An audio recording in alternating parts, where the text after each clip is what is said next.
अरे रखले बारू पाभ हिलवले बारू गाभ। नमस्ते प्रणाम, आप सब देख रहल बानी भोजपुरी प्लस। और आज के ई खबर बा भोजपुरी हिट मशीन खेसारी लाल यादव जी के नया एल्बम सॉन्ग हिलौले बाड़ू के वीडियो गाना के बारे में, जो कि आज सुबह सुबह ही मानस रिकॉर्ड्स भोजपुरी यूट्यूब चैनल पर रिलीज भइल बा।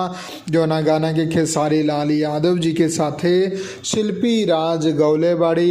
और जौन गाना बा वो आप लोगन के प्रभु विष्णुपुरी जी के लिखल गईल बा। जी हाँ, और म्यूजिक दिले बाड़े आर्या शर्मा जी। वीडियो में मॉडल बाड़ी खेसारी लाल यादव जी के साथ है नीलम गिरी जी। गाना आप लोग जाके सुन सकता नहीं। फुल वीडियो सॉन्ग रिलीज हो चुकल बा।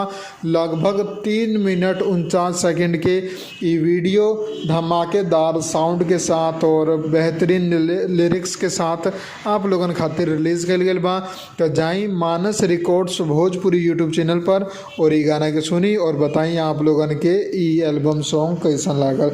बाकी भोजपुरी फिल्म इंडस्ट्री के ट्रेलर रिव्यू और भी बहुत सारा अपडेट आप लोगन के हमने के चैनल पर मिलते रही रेगुलर। बस चैनल के सब्सक्राइब करके बेल आइकन जरूर दबा दें। जय हिंद, जय भोजपुरी, प्रणाम।